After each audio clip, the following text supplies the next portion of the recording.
beaucoup, Madame la sénatrice et messieurs et Madame les intervenants cet après-midi. Nous poursuivons donc les travaux de la mission d'information commune intitulée Complémentaires et pouvoir d'achat, mais dans laquelle on ne s'intéresse pas que à mutuelles et pouvoir d'achat seulement. C'est le point de départ pour examiner la situation actuelle de la prise en charge des dépenses de santé entre assurance maladie obligatoire, complémentaire, s'interroger sur les hausses de tarifs et donc sur leurs raisons. Quelles sont les raisons qui peuvent être liées au vieillissement de la population? Quelles sont les raisons qui peuvent être liées au déplacement des frontières entre AMO et complémentaires? Et voir comment on pourrait essayer d'améliorer les choses afin que, enfin on le voit, il y a une partie de plus en plus importante de la dépense de santé qui est assurée soit par des complémentaires, soit par les assurés eux-mêmes via le reste à charge. C'est particulièrement, on voit qu'il y a des restes à charge importants et des coûts de complémentaires qui flambent pour certaines catégories d'assurés, notamment en fonction de l'âge, puisque les principes de solidarité qui s'appliquent à la partie obligatoire ne sont pas pleinement appliqués par définition par les complémentaires. Donc c'est sur l'ensemble de ces questions que l'on s'interroge et on a la chance d'accueillir aujourd'hui. On vous a fait le choix de vous auditionner ensemble Jean-Philippe Vinquant, qui est donc président du Conseil de l'âge au sein du Haut Conseil de la famille, de l'enfance et de l'âge. Christine Meyer-Meuret, qui est en visio, qui est co-responsable mission santé et qualité de vie des retraités pour la Confédération française des retraités, son président, Monsieur Pierre Herbst. Donc je vous rappelle que notre mission donc a été créée à l'initiative du groupe RDPI au Sénat, qu'elle comprend 23 membres qui sont représentatifs de la diversité des groupes politiques du Sénat, et que son rapporteur est Xavier Iacovelli, mon voisin ici présent, et à qui je vais céder immédiatement la parole pour qu'il vous pose ses premières questions. Vous avez reçu un questionnaire, je crois, mais il va vous interroger sur les aspects essentiels de ces questionnements. Merci. Merci Madame la Présidente, chers collègues. Bonjour messieurs, merci également de vous être rendu disponible pour cette table, madame aussi, pardon, en ligne. Merci de vous être rendu disponible pour cette table ronde qui est au cœur de notre sujet, parce que comme l'avait rappelé Madame la Présidente, cette mission d'information a été à l'initiative de mon groupe, le groupe RDPI Renaissance, et il se concentrait principalement, ça a été la genèse, on va dire, de cette mission, sur l'impact sur le pouvoir d'achat des retraités. On l'a élargi ensuite dans le cadre de la mission à l'ensemble des Français, mais avec un prisme particulier sur les retraités et l'impact de cette augmentation des cotisations complémentaires santé. Donc j'ai effectivement, comme a dit Madame la Présidente, plusieurs questions à vous poser. Peut-être déjà à Monsieur Vinquant, je souhaite demander de poser le cadre de cette réunion en rappelant les travaux du Conseil de l'âge sur les sujets concernant votre réflexion. Je pense notamment au rapport intitulé « Les aspects relatifs à la santé et à l'accès aux soins » de janvier 2024 et à l'analyse de l'incidence des réformes du 100% santé et de la complémentaire santé solidaire sur les personnes âgées que vous avez publié en 2020. Je souhaiterais que vous puissiez nous éclairer notamment sur les besoins des assurés âgés, sur leurs dépenses de santé par tranche d'âge, sur le reste à charge qui leur incombe, sans oublier bien sûr la situation particulière des personnes en ALD. Nous intéresserons également naturellement à la question du renoncement aux soins pour des raisons financières, qui est a priori importante chez les retraités, au profil des retraités non couverts par les complémentaires santé. Et particulièrement, je m'adresse plus particulièrement aux représentants de la Fédération nationale des associations de retraités, à la Confédération française des retraités. Est-ce que vous pouvez nous donner des estimations du coût d'un contrat de complémentaire santé pour les assurés ayant entre 65 et 75 ans et au-delà, bien sûr, de 75 ans? Quelle a été l'ampleur de l'augmentation des cotisations complémentaires santé pour les seniors entre 2022 et 2023 et entre 2023 et 2024 désormais? Et une catégorie de complémentaires santé, mutuelle, institution de prévoyance, entreprise assurance, s'est-il démarqué à votre connaissance par les augmentations de cotisations particulièrement fortes pour les seniors? Et si cette hausse a été indépendante du statut des organismes, et à l'inverse, s'il y en a d'autres qui se sont plutôt illustrés de façon positive, même si c'est peut-être plus compliqué. Est-ce que vous identifiez également des risques de désaffiliation aux complémentaires santé des seniors pour des motifs financiers, notamment suite aux deux augmentations successives? Et puis, comment réagissez-vous sur les arguments avancés par les complémentaires santé pour justifier cette hausse de cotisation, notamment sur les transferts de dépenses de l'assurance maladie obligatoire et l'accroissement structurel des dépenses de santé? Je vous propose peut-être qu'on réponde déjà à cette première série de questions et puis on pourra effectivement compléter par la suite. Merci. Merci beaucoup, monsieur le rapporteur, madame la présidente, madame la sénatrice, mesdames et messieurs, administrateurs, administratrices. Comme vous le savez, le Conseil de l'âge a pour mission d'animer le débat public et d'apporter au pouvoir public une expertise sur toutes les questions qui touchent à l'avancée en âge, à l'adaptation de la société au vieillissement. Et il peut être donc saisi de toute question intéressant les personnes âgées, retraitées, fragiles, vulnérables. Elle ne se substitue pas à ses homologues autres au Conseil, notamment le Conseil d'orientation des retraites pour le niveau des pensions et le Conseil pour l'avenir de l'assurance maladie qui est plus spécialisé que nous sur les sujets de santé et d'assurance santé. Il regroupe l'ensemble des parties prenantes et j'ai beaucoup de plaisir à retrouver des associations représentées dans le collège des organisations syndicales et des associations de retraités. Je salue les deux représentants d'associations et plaisir à retrouver Christine Meyer avec qui nous avons travaillé de très longue date ensemble. Vous direz que le sujet de l'accessibilité des soins et de la couverture des frais de santé est un sujet important pour le Conseil de l'âge. Nous y avons consacré plusieurs travaux, ceux que vous avez cités, monsieur le rapporteur, mais je citerai aussi une note d'avril 2022 qui était intitulée « Revenus, dépenses contraintes et patrimoine des seniors, un état des lieux » qui pose cette question effectivement de la part que peut prendre dans les dépenses des personnes âgées et des seniors certains postes de dépenses qu'on dit parfois contraintes et on verra que ça peut compter effectivement dans la détermination du niveau de vie et de la faculté qu'ont les seniors à pouvoir gérer un budget que d'appréhender ces dépenses qui sont effectivement pré-engagés par des contrats, dont les contrats d'assurance, j'y reviendrai. Alors, pour quelles raisons, d'une certaine façon, ce sujet de l'accessibilité, notamment financière aux soins, est un sujet très important pour les personnes âgées et pour les seniors? Premièrement, parce que l'âge est un déterminant fort, il n'est pas unique, évidemment, de l'état de santé et du besoin des personnes.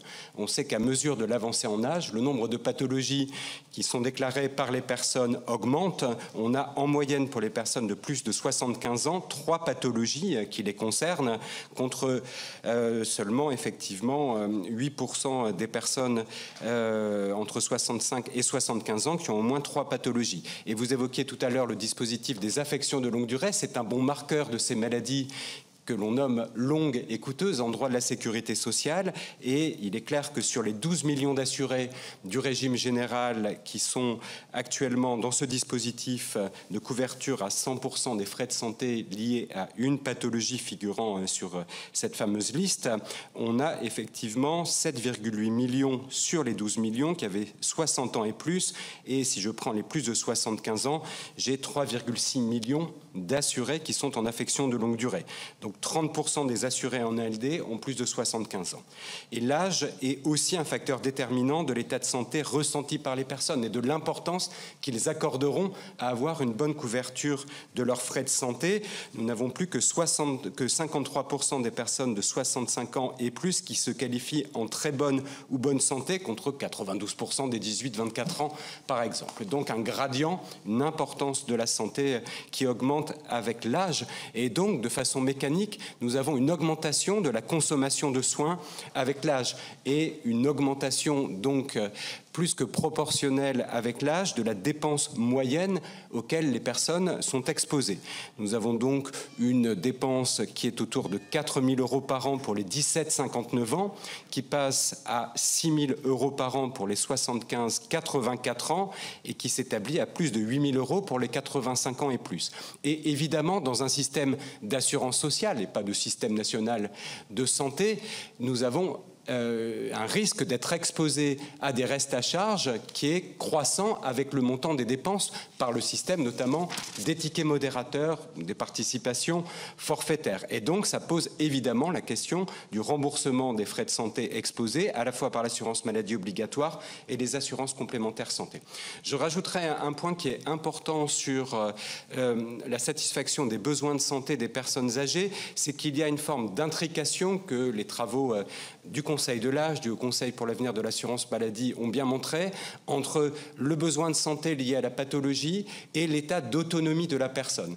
Nous savons que des besoins de santé qui ne sont pas satisfaits peuvent conduire à l'apparition ou à l'aggravation de limitations physiques et fonctionnelles qui fait que l'état d'autonomie de la personne va se dégrader. Et nous savons que les personnes âgées, vulnérables, dont l'état d'autonomie est le plus dégradé, sont moins mobiles que les autres personnes, plus isolées, sont en institution médico-sociale et que leur accès aux soins, cette fois-là pas uniquement financiers mais physiques, risque d'être empêché. Et donc cette possibilité d'avoir des personnes qui sont dans un cercle où la santé se dégradant, l'autonomie diminue, l'autonomie diminuant, le recours aux soins ou l'accès aux soins sera rendu difficile pour ces personnes. Le troisième point que j'évoquerai, qui est encore plus au cœur de vos sujets, c'est que bien que notre pays offre un très haut niveau de solvabilisation des dépenses de santé et où le reste à charge des ménages final après intervention des différentes assurances est un des plus faibles des pays de l'OCDE, nous avons des frais liés à la santé qui peuvent entraîner des taux d'effort qui sont importants pour certains ménages et singulièrement pour les ménages âgés. Donc nous avons une assurance maladie obligatoire qui vient par rapport au niveau des dépenses jouer un rôle très puissant effectivement de remboursement des frais auxquels les ménages sont exposés. Nous avons des restes à charge qui sont érasés par l'intervention de l'assurance maladie obligatoire sur ses bases de remboursement normales, autonormaux, et nous avons l'intervention du 100% couvert pour les affections de longue durée, qui va faire que pour des personnes âgées de plus de 85 ans, quand bien même le niveau moyen des frais auxquels ils sont exposés sont le double des personnes de moins de 60 ans, 8 000 €, nous aurons des restes à charge après assurance maladie obligatoire qui seront contenus aux alentours de 1 000 € annuels.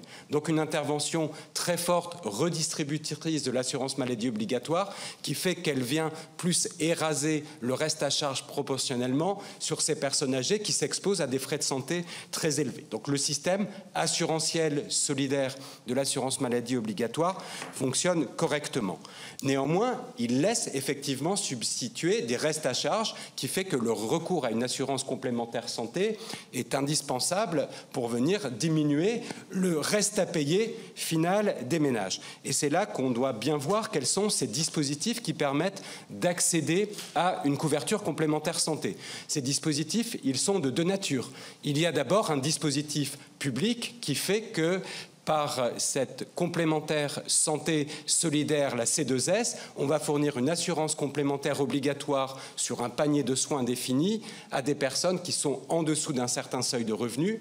Et ensuite, entre ce seuil de revenu et un deuxième seuil de revenu, il y aura une participation qui sera demandée à la personne, mais qui est bien moindre que le coût d'une assurance complémentaire santé que la personne pourrait souscrire sur le marché libre de l'assurance tel que fixé par les directives assurance et par la loi E20.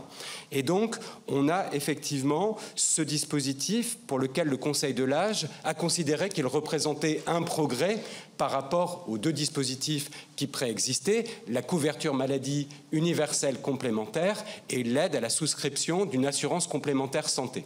Premièrement, parce que le niveau de participation des personnes et les modalités de souscription de la complémentaire santé solidaire à participation résiduelle de la personne sont plus clairs et plus simples que le dispositif de l'aide à la complémentaire santé. C'est le premier point. Le deuxième point est que dans le cadre de la mise en œuvre de la complémentaire santé solidaire, il y a eu un effort des pouvoirs publics et de l'assurance maladie en termes d'aller vers et de simplification pour faire en sorte que le taux de recours s'améliore. Et d'ores et déjà, la DREES a pu noter sur des données mesurant la diminution du non-recours ou l'augmentation du taux de recours entre 2019 et 2021 qu'on a eu une évolution assez sensible effectivement du taux de recours, léger en fait sur la C2S gratuite sans participation, beaucoup plus sensible sur la complémentaire santé à participation résiduelle des personnes. Donc l'intervention effectivement de cette forme de soutien financier solidaire à la souscription de la complémentaire santé solidaire. Mais restent les personnes effectivement qui sont dans des niveaux de revenus qui sont au-dessus des seuils de la C2S. Et c'est là effectivement que les problèmes effectivement d'accès et de taux d'effort se posent de façon singulière.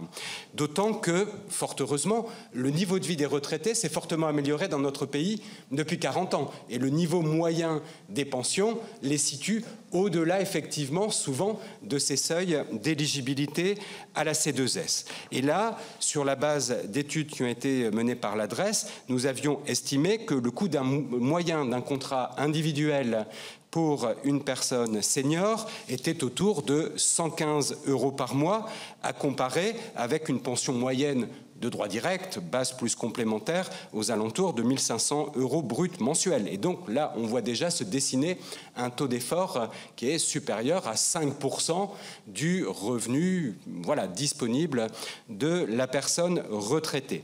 Et le problème, c'est que le coût des primes d'assurance maladie complémentaire sur les contrats individuels est croissant avec l'âge, puisque si le législateur a entendu proscrire les questionnaires médicaux ou une barrière médicale à la souscription d'une complémentaire santé, il ne s'est pas opposé à ce qu'il y ait une tarification qui prenne en compte le niveau de risque. Et le niveau de risque dans notre pays, il est essentiellement lié, quand on ne regarde pas la maladie des personnes avec un questionnaire ou un examen médical, à l'endroit où vous vivez, puisqu'il y a des consommations de soins qui sont disparates ou hétérogènes selon le territoire, et à l'âge, puisque nous avons vu tout à l'heure que le niveau effectivement des pathologies et de la consommation de soins augmentait avec l'âge. Et c'est là effectivement qu'il y a une augmentation, une pente d'augmentation aux âges les plus élevés du niveau effectivement des primes annuelles de l'assurance maladie complémentaire. Pour les 80 ans et plus, c'était des chiffres 2017 qui demanderaient à être actualisés, qui avaient été calculés pour nous par la DREES. Nous avions des primes annuelles moyennes de 1 340 € par mois pour une personne seule. Et ces contrats complémentaires santé laissent quand même un reste à charge des personnes, notamment parce que les pouvoirs publics ont souhaité que les contrats responsables, qui sont le cadre bénéficiant d'un régime fiscal plus avantageux effectivement au titre de la taxe sur les contrats d'assurance, proscrivent la prise en charge par exemple des tickets modérateurs quand la personne est hors parcours de soins et la prise en charge de ce qu'on appelle les franchises médicales ou les participations forfaitaires. Et il y a parfois aussi les garanties des contrats qui s'arrêtent, notamment quand il y a des dépassements d'honoraires à certains niveaux qui font qu'il y a des restes à charge résiduels après l'intervention de l'organisme complémentaire santé. Et donc, ce que le Conseil de l'âge a regardé, c'est un taux d'effort en fait des personnes âgées qui additionne le coût de la complémentaire santé plus les restes à charge après intervention de l'assurance maladie obligatoire, de l'assurance maladie complémentaire. Et c'est là que nous avons effectivement mis en lumière ces niveaux de taux d'effort qui pouvaient dépasser 10% en fait du revenu disponible. Et pour vous donner un ordre de grandeur, c'est un reste à charge qui est plus élevé que le reste à charge moyen sur l'allocation personnalisée d'autonomie pour les personnes des GIR 1 à 4. C'est-à-dire, je dépense plus ou je dois consacrer un effort plus important sur mon revenu disponible pour la complémentaire santé que sur le reste à charge, en fait, de soutien à l'autonomie, des aides humaines ou des aides techniques dont je bénéficie au titre de l'allocation personnalisée d'autonomie. Donc ça, c'est un problème. Et c'est un problème en plus parce que les personnes vont cumuler ces deux restes à charge. Et donc, voilà. Non, c'était pas pour arrêter, c'était juste le taux d'effort. Donc, vous prenez la cotise. Oui. La cotise moyenne entre tel âge et tel âge, on doit plus de 65. Voilà, exactement. C'est des relevés. Donc, cotise moyenne, et ensuite vous empilez tous les restes à charge. Tout à fait.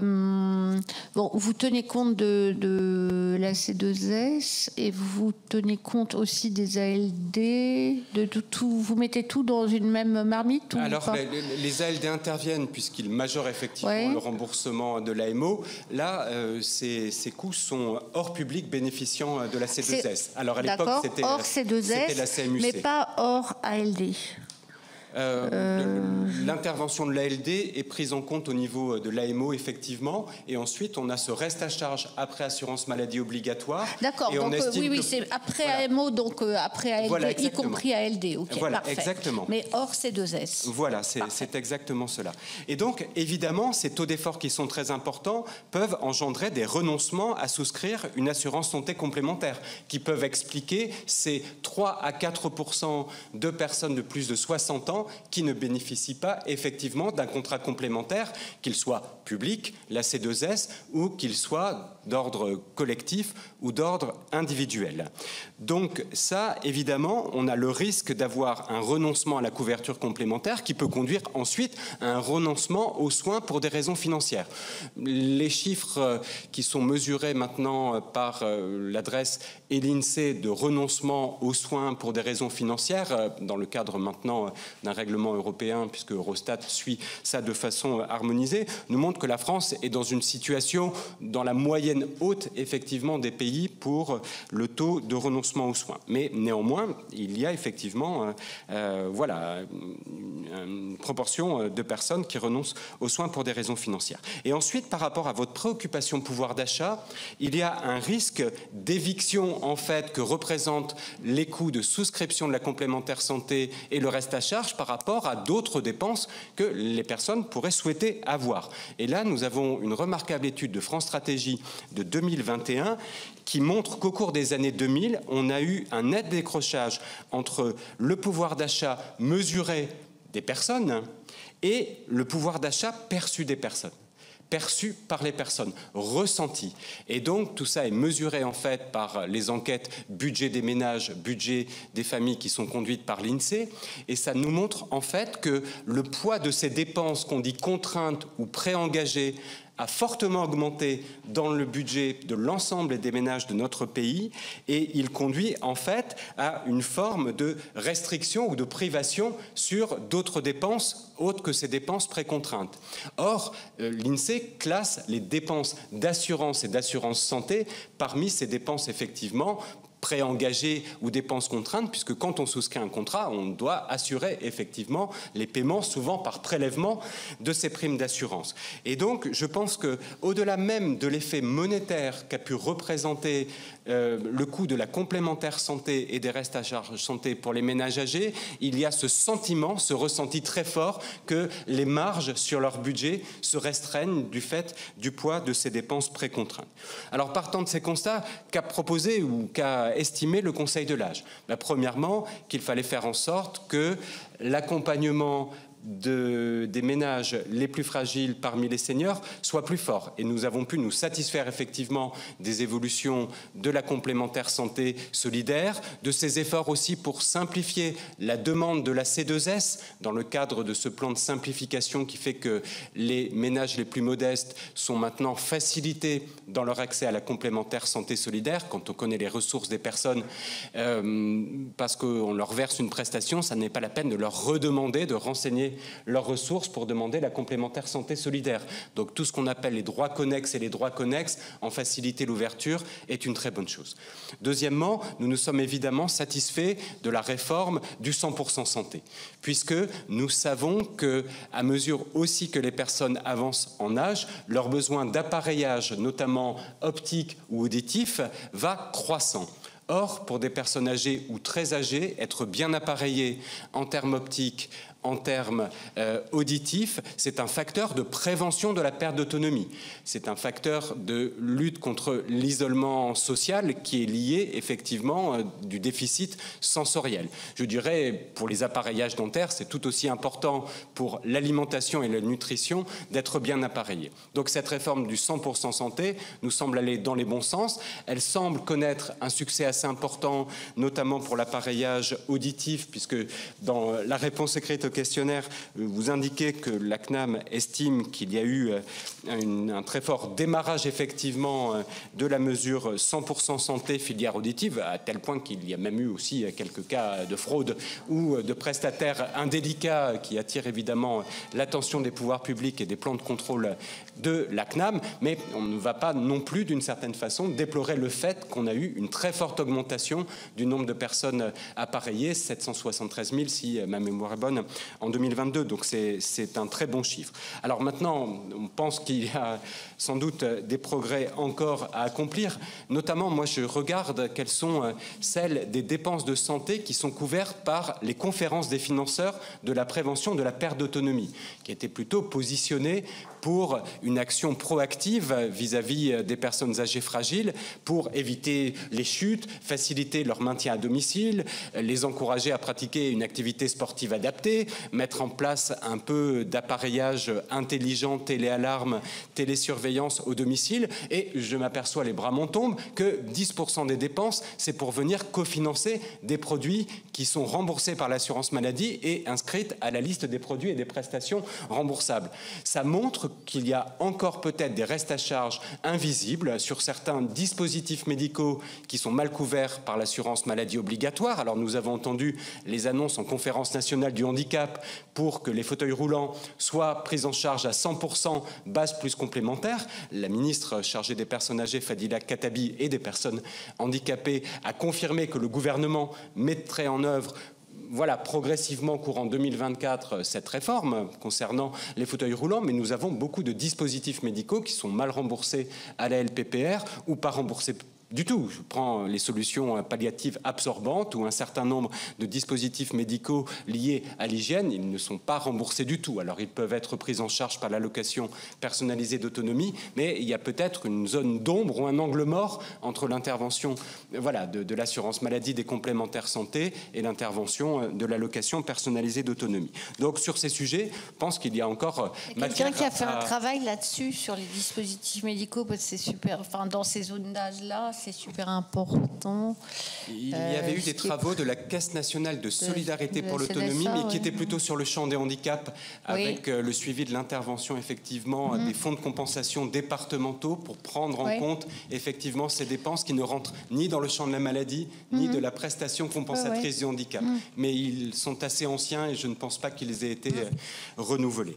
Donc on voit bien effectivement qu'il y a des voies de progrès d'une certaine façon. Et après, là, je crois que vous les avez auditionnés, que vous allez les auditionner. Évidemment, le Haut Conseil pour l'avenir de l'assurance maladie s'est penché de façon très approfondie en 2021 et 2022 sur les résultats ou le produit combiné de l'intervention de l'assurance maladie obligatoire, de l'assurance maladie complémentaire, définissant 4 scénarios d'évolution, dont un des facteurs communs était de venir résoudre effectivement ce désavantage que subissent les personnes retraitées quand elles ne bénéficient pas du maintien d'un contrat collectif en vertu de l'article 4 de la loi E20, qui est qu'elles ont des coûts de souscription d'une assurance individuelle plus forts, avec des garanties qui sont moins bonnes que celles des contrats collectifs et un niveau d'aide publique qui est moins fort que le niveau que les pouvoirs publics consentent, essentiellement en dépenses fiscales, à venir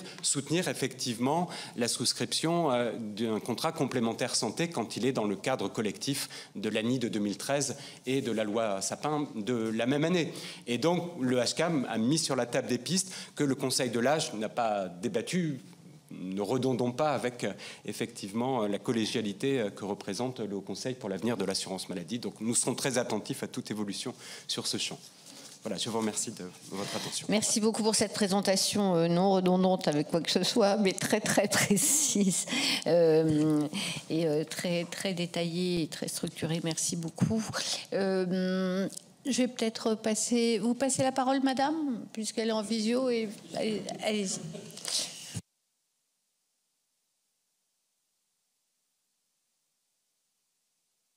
Il faut ouvrir le micro. Enfin, je suppose que... On ne vous entend pas du tout. Excusez-moi. Voilà, parfait. Voilà. Donc, merci pour tout d'abord de nous recevoir et de nous écouter.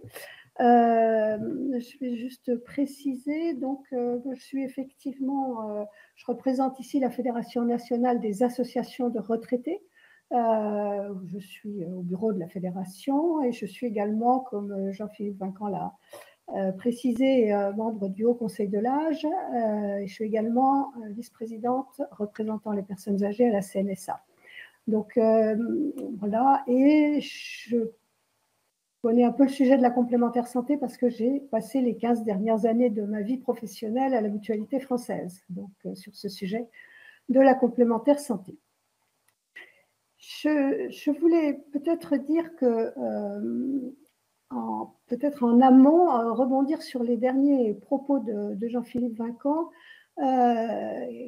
que j'ai mis en exergue de la contribution que je vous ai fait parvenir hier soir.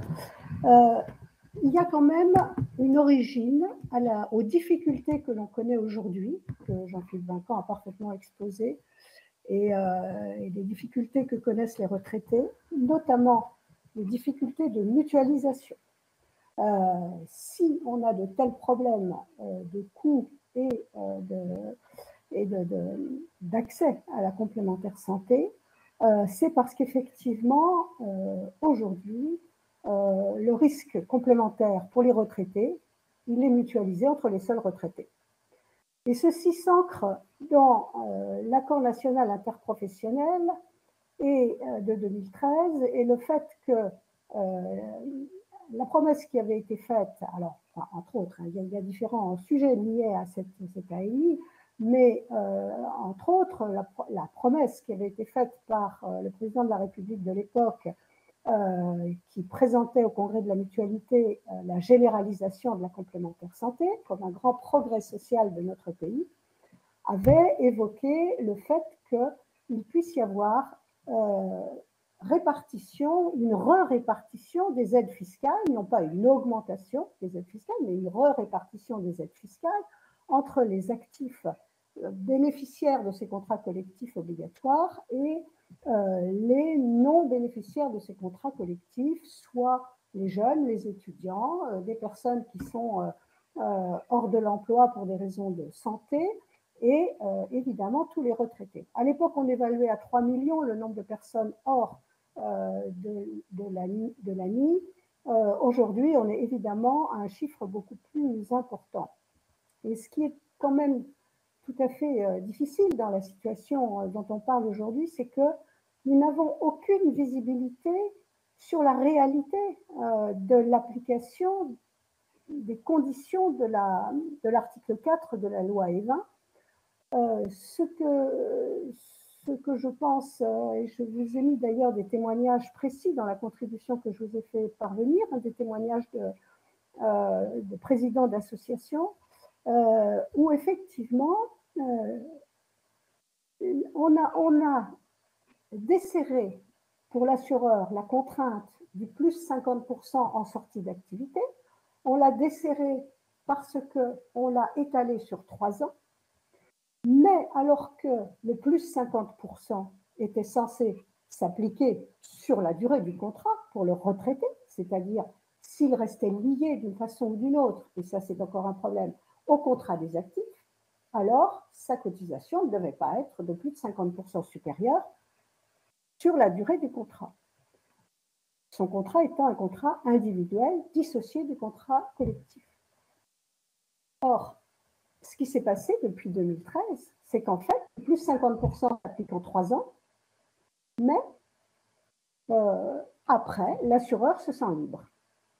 Et donc, alors qu'une enquête qu'on avait faite au sein de la mutualité française au début des années 2010, du côté des mutuelles, je n'avais pas de chiffres du côté des IP ou des assureurs, mais montrait qu'il y avait quand même des mutuelles qui appliquaient le plus 50% sur la durée du contrat.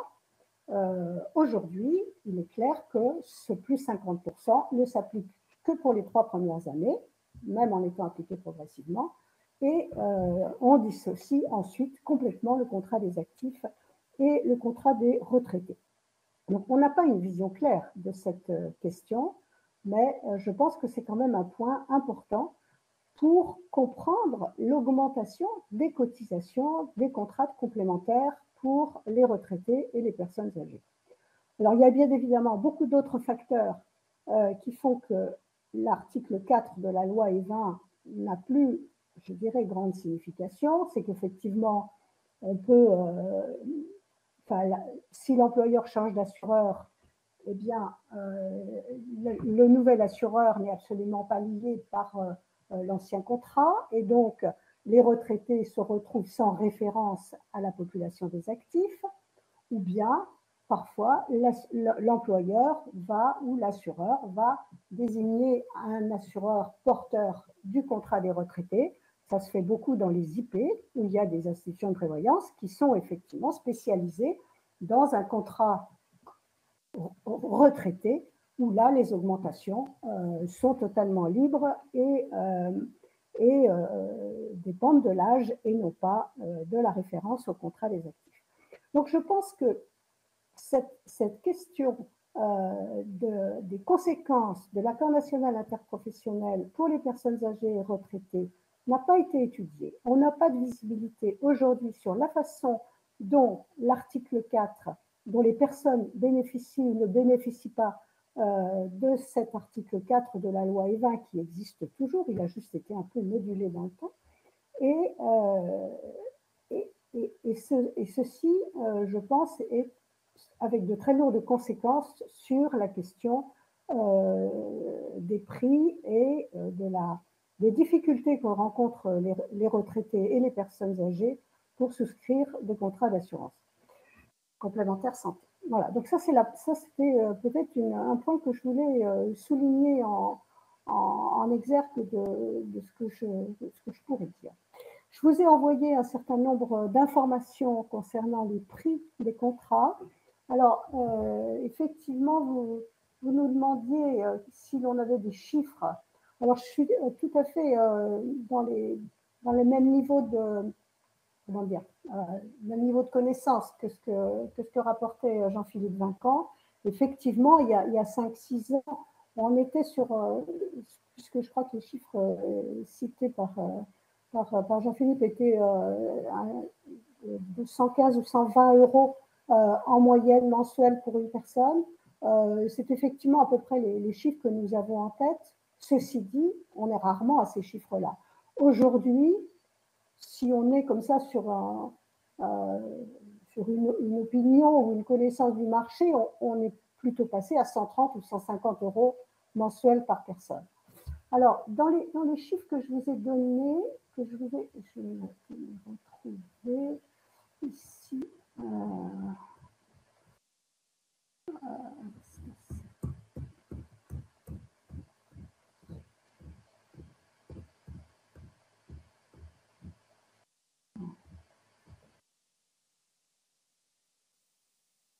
voilà.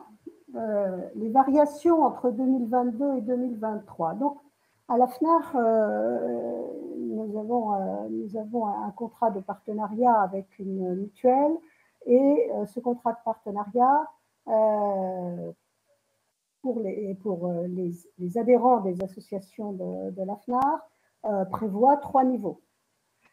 Et il a comme double caractéristique de ne pas avoir d'augmentation selon l'âge après 71 ans. La dernière tranche est à partir de 71 ans. Et de ne pas avoir de modulation géographique. Alors, même si aujourd'hui, la mutuelle essaye de remettre en cause cette double action de solidarité au sein de la population couverte, nous tenons beaucoup à ces facteurs de mutualisation. Nous discutons aussi beaucoup sur la façon dont les augmentations sont réparties entre les 3 niveaux de couverture, puisque chaque année, nous avons une discussion, même si nous sommes très dépendants des décisions de l'assureur, nous avons quand même chaque année une discussion.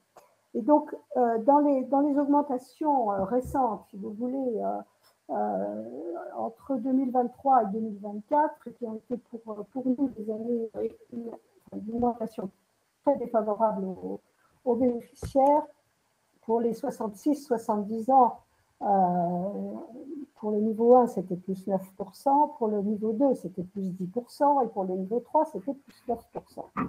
Pour les plus de 71 ans, nous avons un problème de vieillissement du portefeuille, donc de déséquilibre évidemment du risque, et donc c'était 12% pour le niveau 1, 14% pour le niveau 2 et 9% pour le niveau 3. Donc on voit bien que les chiffres qui sont annoncés sur la place de plus 7, plus 8%, ne sont pas des chiffres que l'on peut prendre en compte pour les contrats de retraités. Il faut d'ailleurs faire attention qu'en général, quand les assureurs donnent un chiffre moyen d'augmentation, ils font une moyenne arithmétique entre les niveaux de contrat et pas du tout une moyenne pondérée selon l'importance des niveaux de garantie souscrits. Nous avions réussi à maîtriser les augmentations de cotisation. Entre 2022 et 2023, nous étions plutôt à 3-4%. Vous avez ces chiffres dans la contribution qu'on vous a transmise. Alors, j'ai également regardé sur un contrat d'entreprise, donc là où c'est effectivement de retraités bénéficiaires des dispositions article 4, avec pour l'ancien salarié une petite contribution de l'employeur. Et donc, entre 2024 et 2022, enfin 2022-2024, pardon, pour 2 personnes, nous avons une augmentation de 16% en 2 ans, ce qui est quand même très important, et bien au-dessus des pourcentages annoncés par le marché. Voilà, je ne peux absolument rien dire sur des différences entre les différents types d'assureurs. Tout ce dont je vous parle se situe dans l'univers mutualiste. Je ne connais pas les augmentations chez les autres catégories d'assureurs. Voilà, peut-être qu'il y a un point sur lequel je pourrais peut-être également vous apporter des éléments. C'est la question des critères utilisés par l'assureur, enfin, ou plutôt la mutuelle, pour définir les nouveaux paramètres. En général, la mutuelle attend le PLFSS du mois de septembre et regarde le taux d'Ondam. Donc, le taux d'Ondam constitue la première base de l'augmentation, même si, vous en conviendrez, le risque complémentaire n'a pas grand-chose à voir avec l'augmentation du risque assurance maladie. Notamment, les complémentaires, même si les personnes en ALD ont des restes à charge et donc ont besoin d'avoir une complémentaire santé, les personnes en ALD font évidemment augmenter fortement la dépense d'assurance maladie dans des proportions qui ont été évoquées par Jean-Philippe tout à l'heure. Et donc, appliquer le taux de l'Ondam au risque complémentaire, c'est déjà une discussion que nous essayons d'avoir, mais en vain. Ensuite, évidemment, il y a des mesures qui sont annoncées dans le PLFSS, et donc on va appliquer les taux les taux qui sont, on va faire des petits calculs de coin de table. Les actuaires des complémentaires santé ne connaissent pas grand-chose au risque santé, ni au risque complémentaire proprement dit dans le système de santé. Et donc, ils vont ensuite faire un petit calcul. Alors, on va augmenter la consultation de généraliste. Bon, quel est l'impact sur ma cotisation dans mon portefeuille, etc. Enfin, dans l'ensemble de ma population couverte. Les soins dentaires cette année, donc voilà, on appliquait 0,4% pour les soins dentaires, 0,3% pour les consultations médicales. Le transport sanitaire, les réformes prévues, on appliquait 0,5%. Et puis, on avait effectivement l'extension du 100% santé.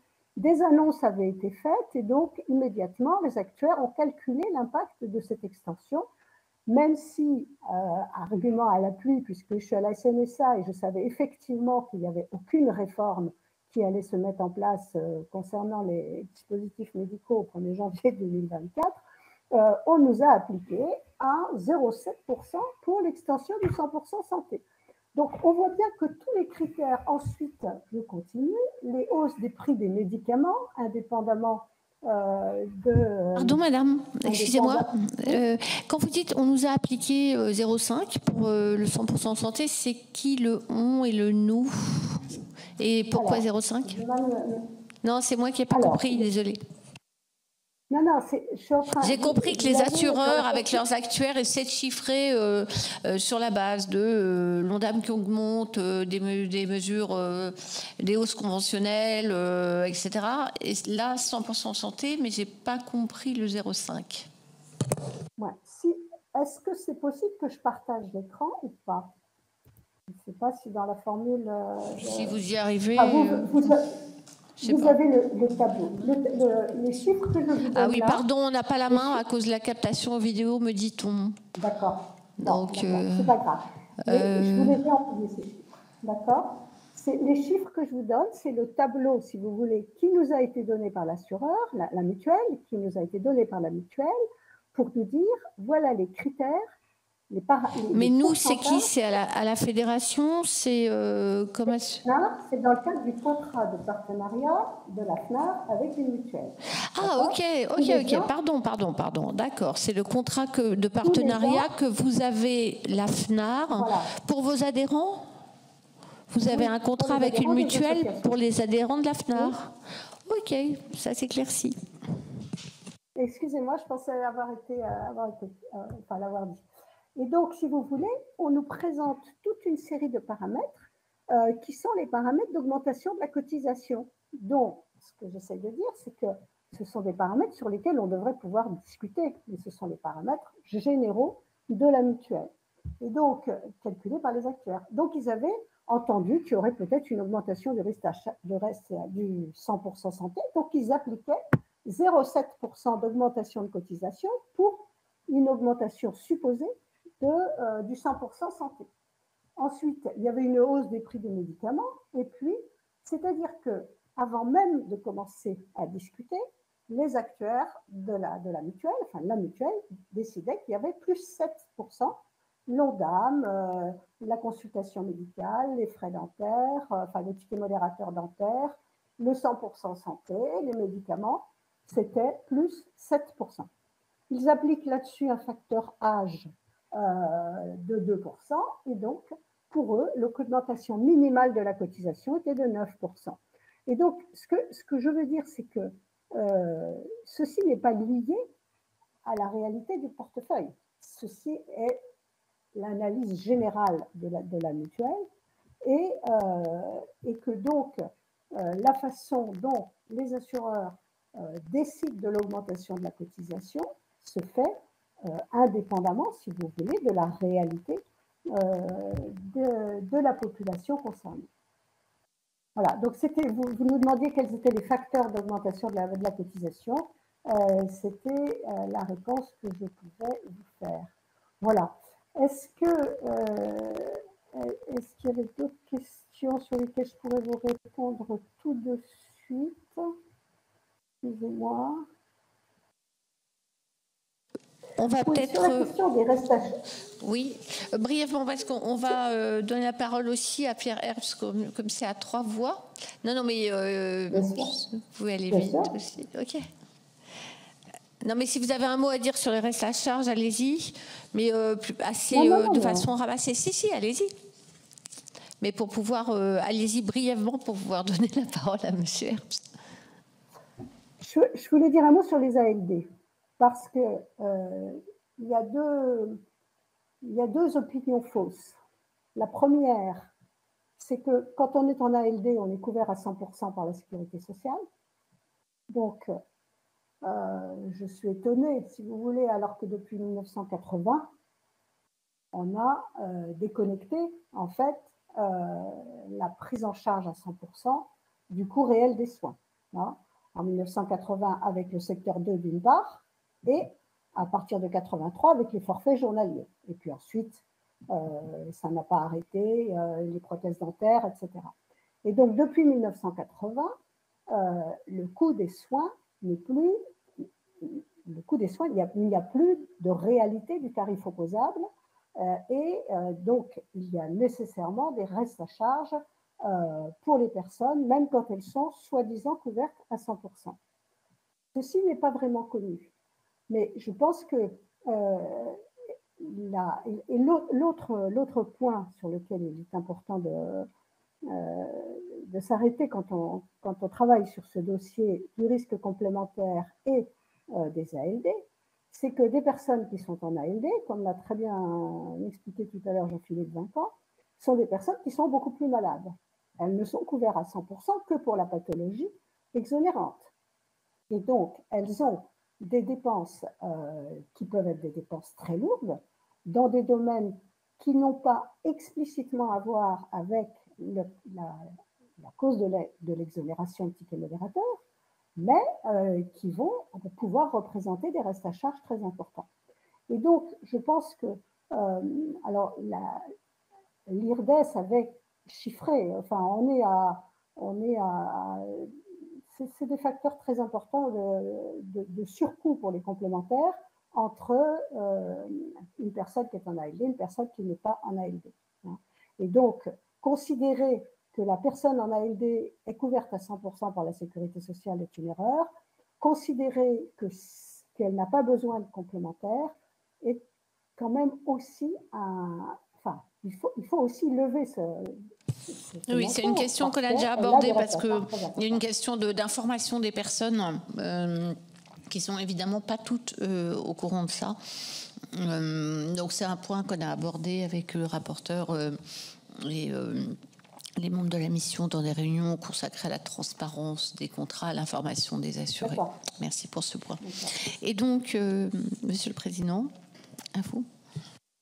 Oui, donc merci de me donner la parole. Donc, je suis le président de la Confédération française des retraités qui réunit en son sein, c'est une confédération, donc qui réunit de nombreuses associations de toutes origines socio-professionnelles. Il y a des salariés du privé, anciens salariés du privé, anciens fonctionnaires, il y a d'anciennes professions indépendantes également. Donc, si vous voulez, le spectre de la Confédération française des retraités est très large. Alors, après l'exposé très, très complet de Jean-Philippe Vincan et puis les précisions plus techniques qu'a apporté Christine Meyer, ancienne assureur, et toujours au fait de ces problèmes d'assurance et continuant de négocier donc avec un partenaire, moi je voudrais essayer de vous faire sentir comment les personnes qui arrivent à l'âge de la retraite ressentent le problème de la complémentaire santé et vous faire voir combien la situation des retraités est mal prise en compte aujourd'hui. Lorsque un salarié arrive à l'âge de la retraite, effectivement, il peut bénéficier, comme on l'a dit, de l'article 4 de la loi E20, ce qui le protège pendant un certain temps contre des augmentations tarifaires trop importantes. Il n'en demeure pas moins que lorsqu'il est véritablement au-delà du dispositif loi E20, il subit une augmentation tarifaire considérable pour deux raisons. Une première raison, c'est que les individus n'ont pas de véritable pouvoir de négociation. Autant lorsque l'on est dans une entreprise, dans une branche professionnelle, il y a négociation avec des assureurs, mutualistes ou privés. Il se trouve que lorsque l'on se retrouve tout seul, eh bien, on est obligé d'accepter les conditions que l'assureur qu'on va voir va vous imposer. Et donc, il y a ce premier choc. Hein. On passe d'une situation qui était négociée entre un groupe et puis un assureur à une situation dans laquelle on est tout seul devant un assureur et puis on n'a pas véritablement à discuter. Alors on peut effectivement se renseigner un peu sur tel ou tel assureur et faire des comparaisons, mais c'est quelque chose qui n'est pas évident. Et ensuite, les tarifs évoluent avec l'âge. Ça veut dire qu'il n'y a pas de véritable mutualisation. On ne peut pas dire qu'il y a mutualisation parmi les retraités pour leur complémentaire santé. Pas du tout. En fait, la mutualisation est faite par tranche d'âge, donc elle est extrêmement réduite. Et donc, Pardon madame, est-ce que vous pourriez enlever votre micro parce qu'on entend le bruit de votre clavier? Merci beaucoup. Donc voilà, donc le nouveau retraité et puis ensuite celui qui avance en âge subit donc des augmentations qu'il ne maîtrise pas du tout, sauf s'il peut rentrer dans un contrat groupe ouvert. Christine Meyer tout à l'heure nous a parlé des négociations avec un assureur. J'emmène également. Il se trouve que c'est avec le même assureur d'ailleurs, mais c'est pas le même contrat. Et donc, dans le cadre d'un contrat groupe ouvert, eh bien, on peut faire valoir quand même les intérêts des retraités et on peut suivre quand même l'évolution de ce contrat puisque régulièrement, on est au courant de l'équilibre des comptes de l'assureur. Donc, si vous voulez, si l'assureur a trop augmenté ou plus que nécessaire ses tarifs une année, on pourra toujours essayer de rattraper ça l'année d'après. Mais ça, c'est dans le cadre de contrats groupe ouvert, donc avec une réelle négociation avec des assureurs. Et beaucoup de retraités, eux, eh bien, n'ont pas ce pouvoir de négociation. Ils sont tout seuls devant leur assureur. Et il faut savoir que les retraités n'aiment pas trop changer. C'est-à-dire que lorsqu'ils sont assurés pour leur complémentaire santé chez un assureur, ils ont du mal à en changer. Ils ont beaucoup de mal à en changer, quelles que soient les évolutions. Alors effectivement, il faut qu'on leur fasse comprendre qu'ils pourraient avoir intérêt à changer, ce qui est relativement facile à faire, hein, et qu'ils pourraient trouver de meilleures conditions ailleurs. Sachant que certains assureurs refusent l'adhésion de personnes trop âgées. Alors, ensuite, donc voilà, ça c'est la situation. Alors, attendez, dernier élément qui choque les personnes qui passent d'une phase d'activité à la retraite, c'est qu'ils n'ont pas de déduction fiscale.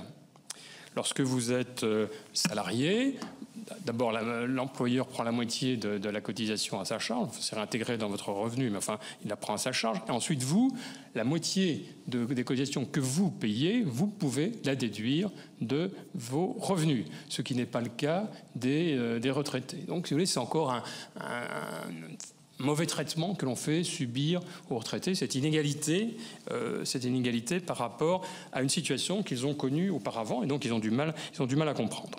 Et puis alors, donc voilà tous ces problèmes spécifiques des retraités, et à ces problèmes spécifiques, eh bien, se rajoutent les problèmes plus généraux qui sont les augmentations tarifaires que l'on connaît sur le marché.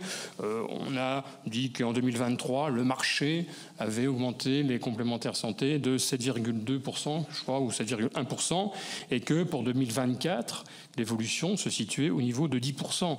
Alors, donc ces augmentations vont être peu ou prou appliqués aux retraités, et en plus ces tarifs seront majorés en fonction de l'âge des individus. Voilà ce que je voulais souligner, à la fois sur un plan spécifique et sur un plan général. Je voudrais dire également que lorsque l'on souscrit une complémentaire santé, l'assureur va prendre des frais de gestion, frais d'acquisition, frais de communication, des frais de gestion des sinistres, etc., qui sont en moyenne à hauteur de 20%. 20% donc qui sont inclus dans le contrat et qui viennent peser sur les prix du contrat, et que, au-delà des tarifs qu'applique qu'applique l'assureur, on applique des taxes à hauteur de 13,27%. Donc, entre ce que l'assuré paye et ce qu'il peut percevoir, il y a une marge, c'est-à-dire que, globalement, les assurés complémentaires peuvent recevoir 70% de ce qu'ils ont payé, puisqu'il faut déduire de ce qu'ils ont payé, 1, les taxes, et 2, les prélèvements donc, de l'assureur pour ses frais. Et je voudrais insister là-dessus quand même, il y a un déséquilibre fort et qui conduit certains d'entre nous à penser que l'idée d'une grande sécu n'est pas une mauvaise idée. Grande sécu ou aller vers un système du type Alsace-Moselle, c'est-à-dire donner davantage de place à l'assurance maladie obligatoire, puisque cette assurance maladie obligatoire donc est moins coûteuse à la fois en frais de gestion et puis ne supporte pas de taxes. Voilà. Et donc elle est plus peut-être efficace. Voilà ce que je voulais vous dire dans un premier temps. Est-ce que, mesdames, vous avez des questions? Madame Poumirol? Madame, non, pour l'instant, non. Tu as des questions?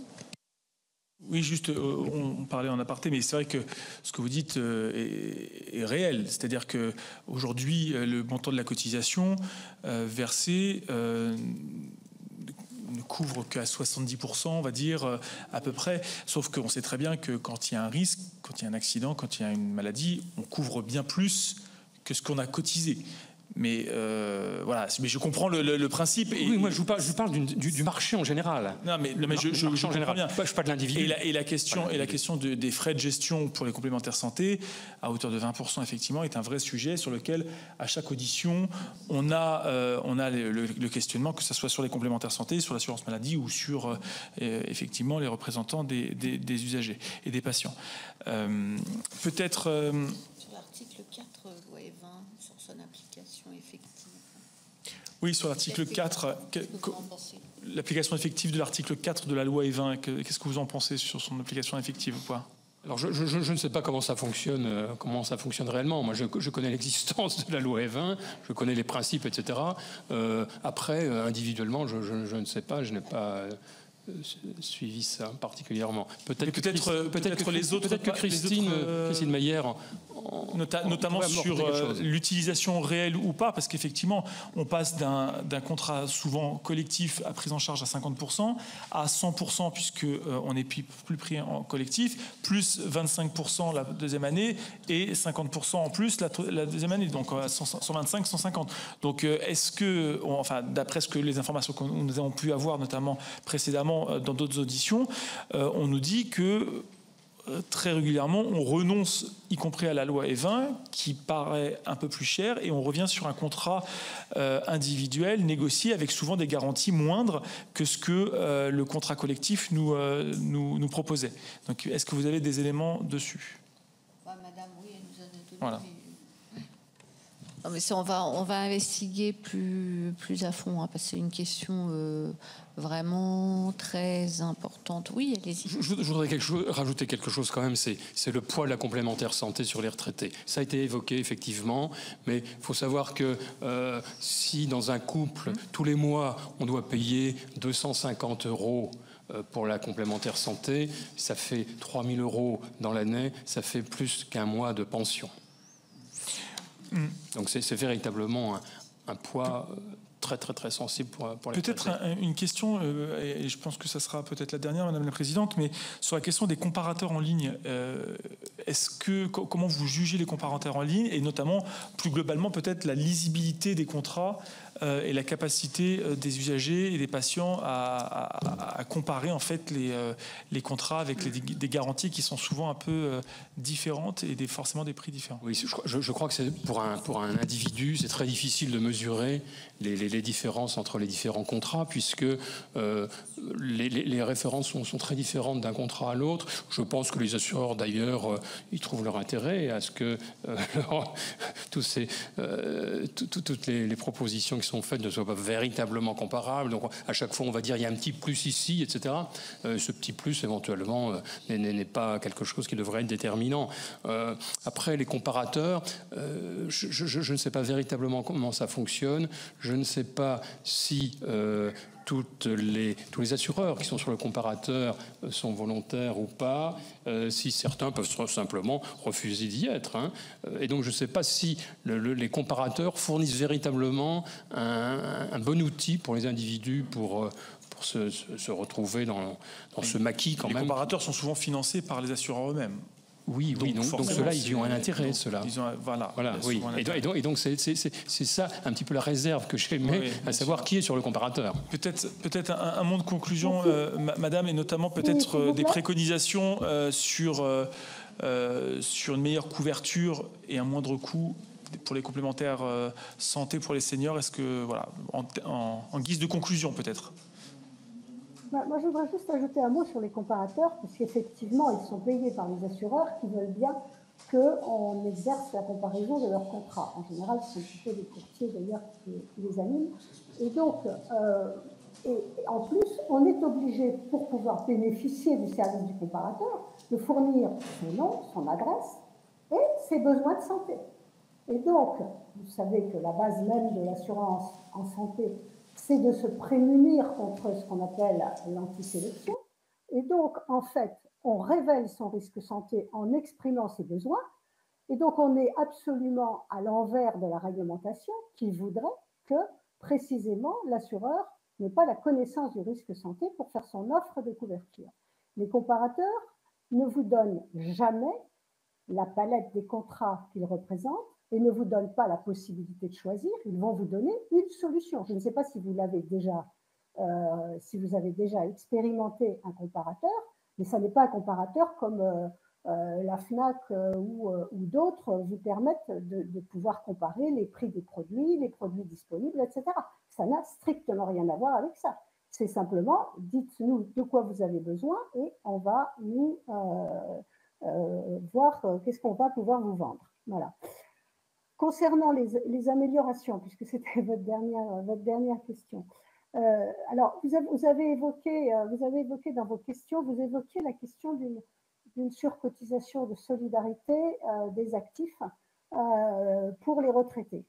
Alors, je pense qu'effectivement, la question que vous posiez tout à l'heure, qui était les conditions réelles d'application de l'article 4 de la loi E20, est une très bonne question. C'est-à-dire qu'aujourd'hui, on n'a aucune idée de savoir si les retraités se tournent vers la prolongation du contrat des actifs, et donc si cette surcotisation pourrait effectivement fonctionner dans une entreprise. Je crois que les contrats collectifs d'entreprise sont souvent surdimensionnés parce qu'il y a prise en charge de l'employeur, parce que les salariés sont à faible risque. C'est finalement l'employeur qui fait la sélection du risque pour la complémentaire santé. Et donc, puisqu'il n'embauche que peu de personnes très malades ou à très gros risque de santé. Et donc, en fait, le contrat des actifs est souvent totalement surdimensionné pour afficher 100%, 200%, 300%. Et évidemment, en sortie d'activité, comme tout à l'heure le disait Pierre Herbst, on va avoir fréquemment le choix d'un autre organisme et d'un autre assureur. Est-ce que la surcotisation qui aurait été payée par des actifs en mutualisation avec les retraités serait portable, attachée à la personne? Franchement, je ne le crois pas. Et donc, je pense que ce n'est pas là qu'il faut chercher la solution. La solution, la solution, elle est effectivement sur d'abord la transparence. Elle est, plus on y réfléchit, plus je pense que l'idée de la mutualisation la plus large, c'est-à-dire par l'assurance maladie obligatoire, est quand même la solution la meilleure pour faire face aux besoins de santé et aux aléas de santé. Et donc, je pense que les retraités seraient plus favorables, comme l'a tout à l'heure indiqué Pierre Herbst, à une solution d'élargissement de la couverture obligatoire. La question qu'on peut se poser, c'est de savoir, parce que quel est le vrai risque complémentaire? Quel est le vrai risque qui n'est pas couvert? C'est juste l'hospitalisation. Tout le reste est d'une certaine façon programmable, prévisible. On sait qu'on va avoir besoin de lunettes, on sait qu'on va avoir besoin de dents. Il y a des gens, alors ça c'était un peu avant le 100% santé, mais il y avait effectivement des retraités qui faisaient le choix de ne pas s'assurer en disant autant que j'épargne pour mes lunettes, pour mon audioprothèse ou pour mes dents, plutôt que de payer tous les mois 150 € de cotisation complémentaire. Alors le 100% santé a sans doute un peu changé le paysage, mais le vrai risque, au sens de l'assurabilité du risque, c'est l'hospitalisation. Le calcul qui avait été fait par une unité d'économie de la santé à Hospidomix sur les contrats APHP, le ticket modérateur des personnes de plus de 70 ans ayant un reste à charge, enfin payant le ticket modérateur, le ticket modérateur moyen des personnes ayant un reste à charge était de plus de 2 500 €. Donc, on voit bien que, évidemment, là, il y a un besoin d'assurance. Une personne de 70 ans qui se casse la figure dans la rue et qui est emmenée à l'hôpital pour surveillance, qui n'est donc pas couverte par une ALD, même si elle est en ALD, qu'elle n'est donc pas couverte à 100%, on va lui facturer son ticket modérateur, on va donc lui facturer 20% du tarif journalier de prestation, c'est-à-dire qu'elle peut se retrouver avec une facture de 200 € par jour. Et 5 jours d'observation à 70 ans, c'est pas trop rare, et donc elle se retrouve avec 1000, 1500, 2000 € de tickets modérateurs facturés. Donc le vrai risque assurable, dont il faut chercher l'assurance, c'est l'hospitalisation. Et donc, si effectivement on voulait vraiment coller, je veux dire, à cette question du risque santé qu'il est nécessaire d'assurer pour les personnes de plus de 70 ans ou de plus de 65 ans, de retraités, il faudrait peut-être envisager que le contrat responsable puisse être un contrat uniquement hospitalier. Ça pourrait, voilà, qu'effectivement, il y ait cette possibilité-là pour des personnes, autrefois, avant que le contrat responsable soit étendu à l'ensemble de la palette de tickets modérateurs, forfait journalier, plus le 100% santé, donc quasiment toute la garantie complémentaire aujourd'hui, il y avait beaucoup de personnes qui choisissaient de ne prendre que le risque hospitalier. Bon. Il est vrai qu'il y avait un sous-équipement en audioprothèse et que le 100% santé a quand même nettement amélioré les choses. Mais je me pose la question, enfin c'est une question que je me pose, est-ce qu'il ne faudrait pas aller vers un contrat responsable hospitalier? Voilà. Alors, et donc d'enlever les avantages fiscaux et surtout ce qui est sur toutes les couvertures actuelles, par exemple le dentaire, des dépassements d'honoraires, l'accès aux soins de ville dans certaines circonstances. Vous pensez que c'est raisonnable pour les retraités notamment? Non, mais on comprend ce que vous dites. J'ai compris que, enfin, vous comprenez. Ne pas surtaxer le contrat hospitalier, c'est ça la question. Ne pas surtaxer le contrat hospitalier. Ça ne veut pas dire que le contrat... oui, c'est avoir deux types de contrats responsables, en fait. C'est ça que vous demandez, d'une certaine façon. OK. Voilà. Parfait. Oui, voilà. Attendez, juste parce que là, enfin, vous ne voyez pas. Mais... Je voudrais attirer quand même votre attention sur les problèmes de dépassement de tarifs, notamment en chirurgie, dépassements de tarifs qui sont maintenant considérables et qui sont devenus quasiment la norme. Bizarrement, puisqu'en principe, c'est des droits qui devraient être réservés à certains. Et aujourd'hui, eh bien, tout un chacun subit des dépassements de tarifs qui sont très très importants, notamment en chirurgie. Alors, je n'ai pas de solution à apporter, mais je veux soulever ce problème, à savoir que c'est quand même quelque chose qui n'est pas très très normal dans notre système conventionnel médical. Et puis, donc, ça majore d'autant d'ailleurs les tarifs des mutuelles, puisque on voit que les mutuelles peuvent prendre jusqu'à 300% de dépassement, qui est quand même considérable, 300% de dépassement. Eh bien, merci beaucoup, madame. Merci, Jean-Philippe Vinquant. Merci, monsieur le président. Enfin, messieurs les présidents, du coup. Un grand merci à vous. C'était vraiment très intéressant. On voit les questions sur loi E20 qu'il faut qu'on approfondisse, enfin, notamment. Mais merci à vous pour vos présentations très intéressantes. Merci. Au revoir. Au revoir. Merci.